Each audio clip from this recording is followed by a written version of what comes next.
All right, so today we're looking at the climate slab.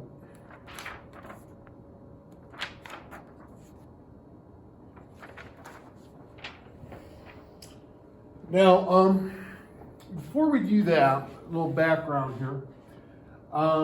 So we got basically 4 different climate types: humid, subhumid, semi-arid, and arid.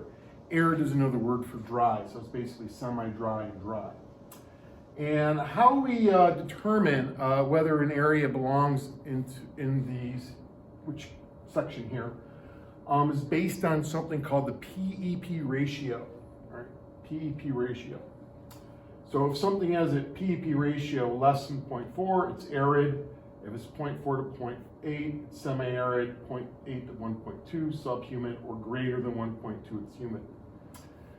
All right, so just a little quick reminder what these mean. P stands for precipitation, and the EP stands for potential evapotranspiration. That's basically how much water could evaporate and transpirate.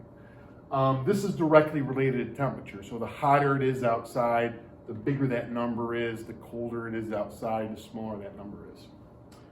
All right, so let's compare these 2 cities here, X and Y. All right.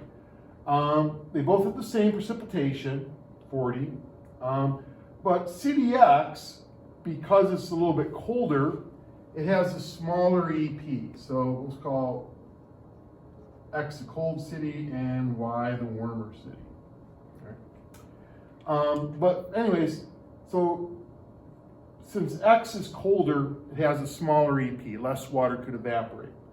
Y is warmer, so more water could evaporate and transpirate, so it has a bigger EP. So to figure out the climate type, we got to figure out the PEP ratio. So what you would do is you take the 40 and divide it by the 30. Over here I do the 40 divided by the 60. Break out my calculator, do my math.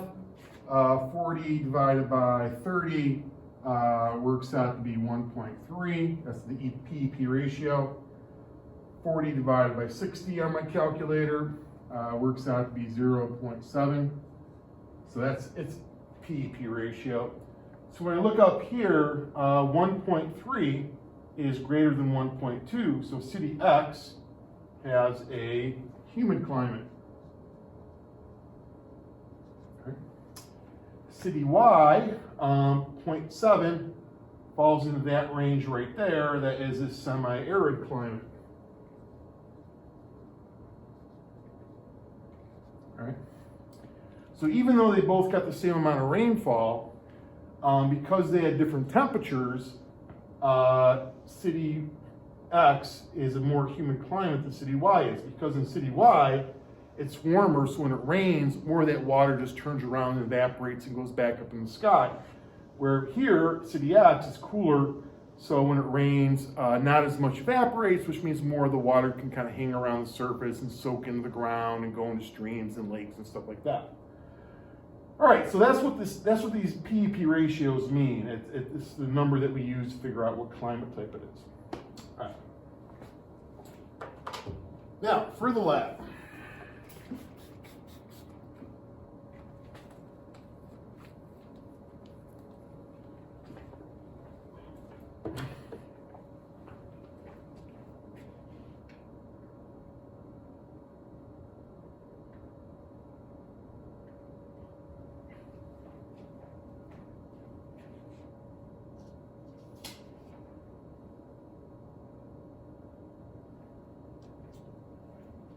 All right, so here, let's say that we were sailing and we got stranded, or the ship sunk. We got stuck in this giant landmass here, uninhabited.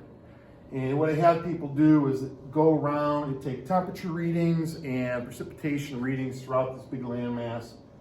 And from the temperature readings, which you could figure the EP from, and the rainfall, P, precipitation, we had the data we needed to determine the climate types that you have throughout this giant landmass here. So that's what these numbers are. These are the PEP ratios. Now, what we're going to do in the map here is the first step here is we're going to draw ISO lines on this map.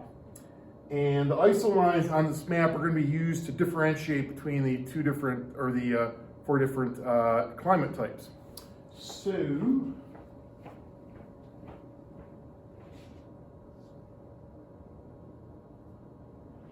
on the bottom of the map here, so anything less than 0.4 is arid, and anything from 0.4 to 0.8 is semi-arid. So 0.4 is a dividing line between arid and semi-arid. So I'm going to draw a line from 0.5 over here. Semi-arid is 0.4 to 0.8, subhumid is 0.8 to 1.2. So 0.8 is a dividing line between those two climate types. So 0.8 is going to be another line. And then lastly, subhumid is 1.2, humids greater than 1.2. So 1.2 is going to be the other line we're going to draw on this island. So 0.4, 0.8, and 1.2. All right. So I'm going to do a little bit for you, and then you're going to have to do the rest on your own. All right. So first off, I'll do the 0.4. Now, one of the 0.4 lines is already drawn for you. It's right there. All right. But if I look closely, I see some 0.4 values up here as well. These 0.4 values are not connected to these 0.4 values, so it's going to be its own separate line.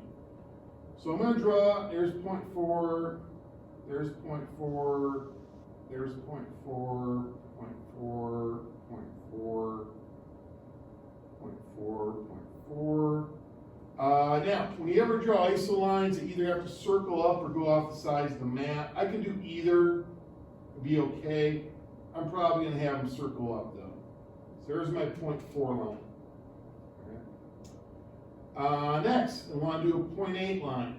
So I look on here, here's some 0.8s right there. There's some 0.8s up there. The 0.8s here are not connected to those 0.8s. It's going to be two separate lines. So here's my 1.8. Connect the 0.8s like that. Up here, I got 0.8, 0.8, 0.8, 0.8, 0.8, 0.8,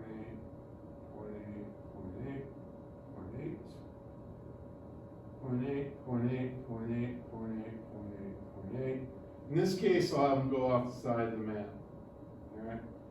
So I did the 0.4 and the 0.8 for you. You could do the 1.2 line on your own. All right. So there's a 1.2 line over here, and there's a separate 1.2 line up there. You could do that one on your own.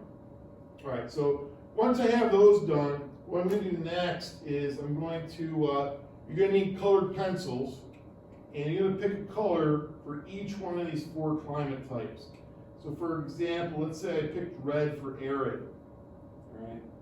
So any place on the map that's less than 0.4, I'm going to shade in as arid. Well, here's my 0.4 line right there. So when I draw my 0.4 line, everything on one side is less than 0.4, stuff on the other side is greater than 0.4. So it's going to be this area right here that I'm going to shade in red. Now you're going to do a nicer job than I am because I'm doing it really quick. So right there, that'd be colored in red. Right? And the other place is less than 0.4. Again, there's my 0.4 line. Stuff on the inside is less than 0.4. Stuff on the outside is less than 0.4. So I color this area like that. And again, you're going to do yours a lot nicer than I am.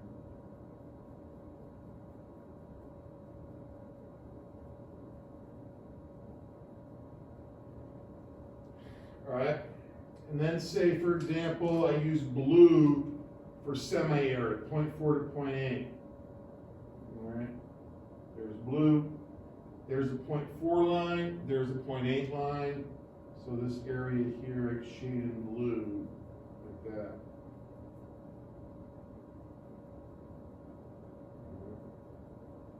And then up here, there's 0.8, there's 0.4, so that area right there, you shade in blue as well, or whatever color you chose, and so forth. So you're going to finish coloring the map again based on your key down there. All right, once you have the map colored, then the next thing we're going to do in the directions is it says draw arrows to show the prevailing wind patterns. Refer to your reference tables. All right. So what you're going to do is refer to page 14 of your reference tables, this chart right here, and it shows you what direction the winds blow at what latitudes. All right. So for example, from 0 to 30 degrees north, the winds are blowing that way. All right. So 0 to 30 degrees north on my map, I'm going to draw, again, after you have the whole map colored, 0 to 30 degrees north, I'm going to draw some bigger arrows to show that the winds are blowing that way at that latitude. All right. And then, for example, from 30 to 60 degrees north, I look on here, 30 to 60 degrees north, the wind is blowing that way, that way. So I'm going to draw some bigger arrows on here.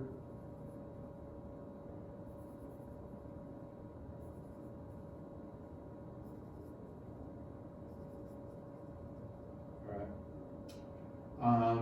So you're going to do that for this whole map here. All right. So you're going to draw the arrows at those latitudes, those latitudes, those latitudes, and those latitudes. Again, using the chart from the reference tables. So what you should notice is that, like right here, where it's really dry, if you notice, the air is spreading apart there because that is a latitude where the air is normally sinking. The air is sinking, hitting the ground, and spreading out. Sinking air is high pressure, sunny conditions. So that's why that area is very dry.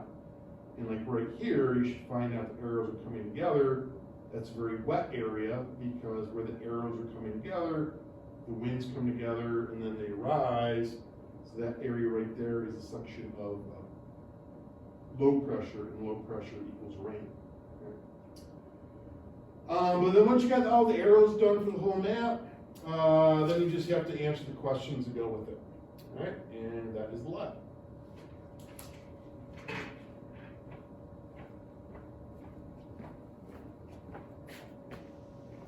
Oh, and just to give you a little glimpse, when you get done, it should look kind of like that when you get all done.